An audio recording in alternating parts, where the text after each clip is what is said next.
Joining us is Zikhai Gao, Chair Professor, Soochow University, and one of China's foremost voices on global affairs. Now, with Beijing hosting the SCO Summit, he'll give us China's view on the grouping, its goals, and what this moment means as tensions with Washington rise. Zikhai, thank you for joining us here on NDTV 24/7. How do you read the significance of Indian Prime Minister Narendra Modi and Chinese President Xi Jinping meeting at the SCO, particularly when both leaders are navigating tense relations with Washington? Thank you very much for having me. For Prime Minister Modi of India to personally come to attend the SCO Summit and for his meeting with Chinese leader, the Chinese President Xi Jinping, are both very important occasions. I would say China and India, being the only two superpopulations in the world, meaning each having a population above 1 billion people, they have tremendous amount of responsibilities for themselves, for each other, and for mankind as a whole. Now, in the world of today, when both China and the Indian government and the people are facing maximum pressure from President Trump and his government in this wrongful tariff war against both China and India. China and India really need to compare notes and decide on their own strategy as to how they will fight back against the maximum pressure from the United States. Both China and India need to defend free trade and need to continue to promote our economic development. And while China has already uplifted 800 million people or so out of abject poverty, India needs to continue to grow to uplift hundreds of millions of people from poverty and achieve a higher level of modernization, industrialization, urbanization, you name it. No one should stop India from its economic growth. And in that sense, I think the summit meeting between Prime Minister Modi and Chinese President Xi Jinping will be very timely and will also give the right signal to the rest of the world, including the United States, that these two largest populations in the world, the superpopulations, as I call, need to coordinate their acts together to fight off maximum pressure from one dominant power. And we both need to defend free trade for mutual benefit, as well as for the benefit of mankind, as well as for the benefit of the overwhelming majority. Given all that's happening with India and the US, China and the US as well, do you expect a possible revival of the long dormant Russia, India, China, the RIC trilateral grouping on the sidelines of the summit? Well, China and Russia have very good relations. We share a very long border, which is not armed, and the two countries respect each other, deal with each other as equals. I understand India and Russia relations also has decades of friendship and cooperation behind it, and India really respects Russia and vice versa. So I would not be surprised if the three leaders of China, Russia, and India meet somewhere at the sideline of the SCO Summit. Whether they will decide to conduct their foreign affairs in a trilateral way or more on a bilateral basis, we still need to wait and see. But from India's perspective, Zikhai, critics say the SCO is increasingly a China-Russia club, where New Delhi's voice is more symbolic than substantive. How would you respond to that criticism? I completely disagree, because one of the beauties of the SCO is consensus, meaning each member state has a veto power. And sometimes people say this is too much, this reduces the efficiency. But I think the member states of SCO want to do this on a consensus basis. And if they make a decision, it requires consent and agreement of all the countries involved. I still remember at the very beginning of the SCO, when China is a much larger economy in terms of the comparative weight among the SCO members, China strictly abide by this consensus basis. Now China, India, and Russia and all the other members need to continue to view each other as completely equals with each other, respecting each other. And despite of our differences, we need to manage our best to get onto the same page And if there is anyone disagreeing with anything, it should not be part of the agreement adopted at the end of the SCO Summit of the SCO. But Victor, you talk of consensus, but India has refused to endorse the Belt and Road Initiative inside the SCO. Does that weaken the grouping's unity, or does Beijing see India's independent stance as manageable?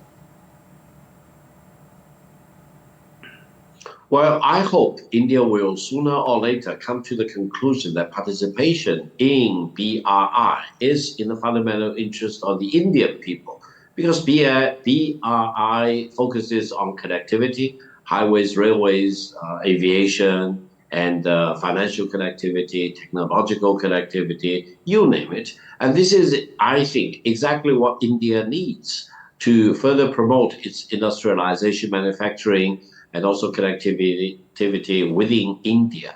So I hope India will put aside whatever differences it may have looking at BRI. BRI is not threatening India. BRI is building up connectivity for the benefit of all the participating countries. And BRI should not be what holds India back. And I hope India will not be the only outlier within the SCO framework, which still does not want to get along with the BRI initiative. Victor, I think we all know India's stand on the BRI, but let's move to terrorism now and talk a bit about terrorism as well. India has repeatedly raised the issue of cross-border terrorism as well at SCO. How does China balance its deep ties with Pakistan while addressing New Delhi's security concerns, especially after the recent terror attack in India? I would say China, as a matter of principle, condemns terrorism of all colors, shapes, and forms, wherever it happened. On the other hand, China also calls on all parties involved to exercise their own responsibility. And whenever there is a terrorist attack, we need to exhaust all the investigations to find out the real culprit of any of these terrorist attacks, and not jump into the gun as if, for example, you know for sure which country is behind any particular terrorist attack. That means while SCO was founded with the main aim of fighting against terrorism, terrorism should not be used as an instrument, for example, to accuse another country or interfere in the internal affairs of another country. I hope between China, Pakistan, and India in particular, whenever there is a terrorist attack happening on the Indian subcontinent or involving China, we will be on the same page, condemning the terrorist attacks and work together to cooperate with each other to really get to the bottom of the situation.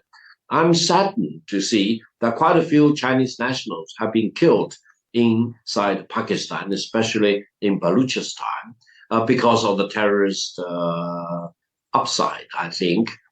We need to work together to get to the bottom of this situation and create a situation leading towards, for example, no more terrorist attack of any colors and shapes against civilians or other people in our respective countries.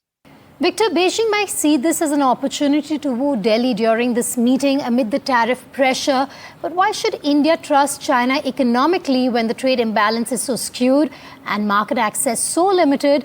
And of course, the bigger issue here is the existing border issue and mistrust over it.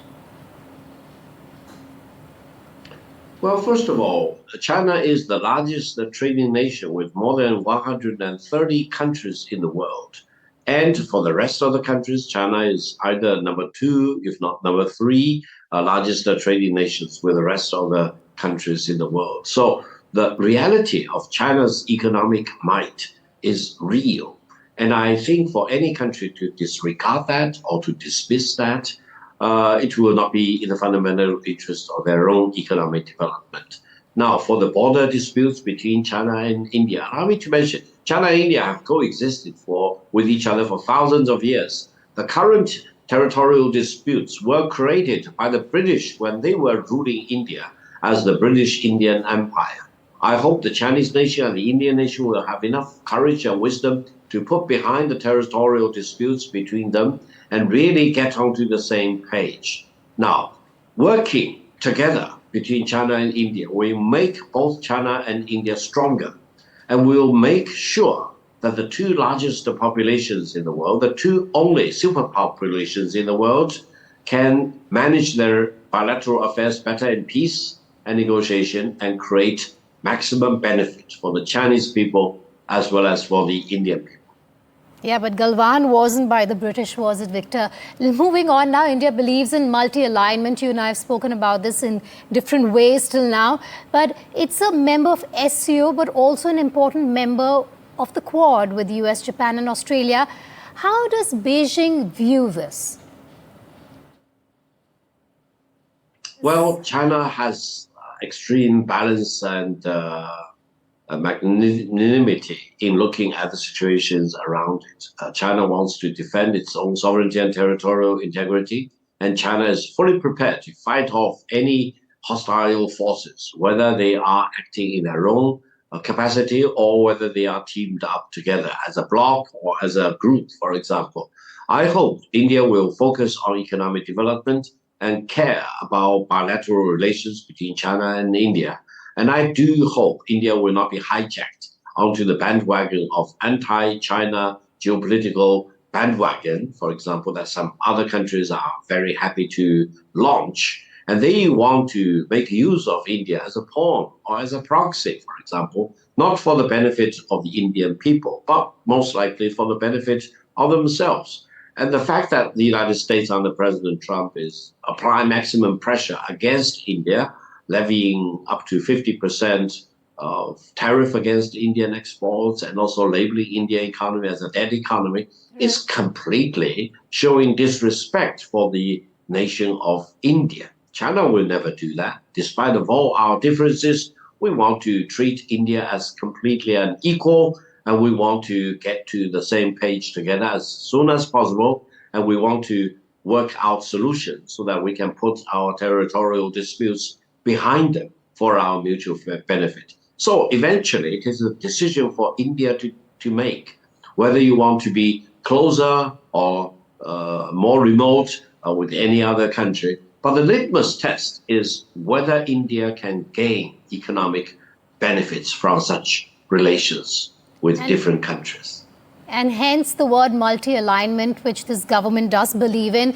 Before I let you go, bottom line, if the SCO cannot bridge India-China mistrust, which is huge, Victor, is it just a stage for photo ops rather than a real driver of regional stability?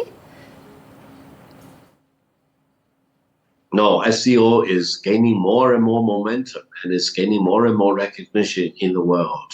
And if India wants to, for example, be the sole outlier within the SCO framework, I'm afraid maybe history will keep marching on and India probably will be left out in the cold. That's not the best situation for India.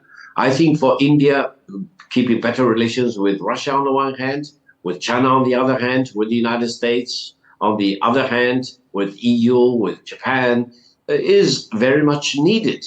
But to be alienated from any other country, especially from China, which is already the largest economy in the world today, if we use purchasing power parity, right. And if you believe in Elon Musk, will be twice as big as the US economy by 2050. That will not be in the fundamental interest of the Indian people, especially when China has so much to offer in terms of cutting-edge technology, major breakthroughs in AI, leading positions in semiconductor chips production and R&D, for example. I think it is a dream case scenario for China and India to know each other better, to respect each other, and to overcome their disputes through peaceful means and to promote mutual benefit for now as well as for many decades or even many centuries to come. Victor Gao, thank you for that very optimistic view you have, and also thank you for the China perspective.